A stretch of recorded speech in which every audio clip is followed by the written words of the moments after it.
सांगड़ में बारिशों के बाद गांव और घर डूब जाने वाले सैकड़ों खानदान सड़कों के किनारों पर रिहाइश पजीर हैं।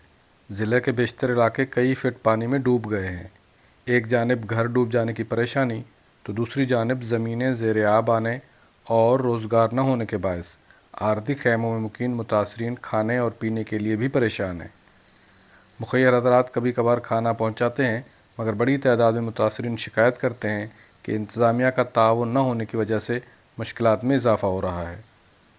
सही है, गवर्नमेंट से अपील है कि हमारी माली मदद करी जाए। अभी इस बहुत मुश्किलात हालात में हम अभी गुजार रहे हैं। अभी हमारे घर वगैरह सारे गिरे पड़े हैं। अभी जो है रोड पे तकरीबन हमारे को हफ्ता हो गया इधर रोड पे बैठे हुए हैं, कोई इंतजामिया नहीं आया आज तक।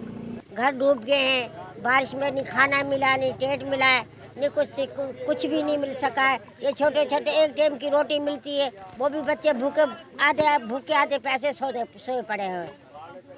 नहीं मिला राशन, नहीं को पानी को काश चीज़ भी नहीं मिली, सारे घर गिरे पड़े हैं। समझे, हमने रोड पे बैठे हैं, बच्चे सारे भूखे बैठे हैं, जो खाना आता है सो भी चला जाता है। वज़ीर आला साहब आए थे, उस टाइम पूरे सांगड़ की पुलिस यहाँ थी, कैंप लगाई गई थी। उनके जाने के बाद फौरी तौर पे वो कैंप को ख़त्म कर दिया गया। उनके बाद जो टेंट दिए थे 5 मिनट के लिए, वो भी दोबारा वापसी लेके गए। आप देख सकते हो सांगड़ ज़िले का ये सूरत हाल। ये बच्चे छोटे छोटे बच्चे, इन्होंने खाना नहीं खाया है। एक टाइम कहाँ से भी जिसके अल्लाह ताला ने दिया है वो कोई भी आके दे के जाता है। एक टाइम खाते हैं, 2 टाइम ऐसे ही बैठे रहते हैं। कोई भी शौक़ पे रोड पे नहीं आया है। कहने का मकसद है, हम हुकूमत से अपील करना चाहते हैं कि ये आवाम रोड पे जो बैठी है इनका कुछ किया जाए।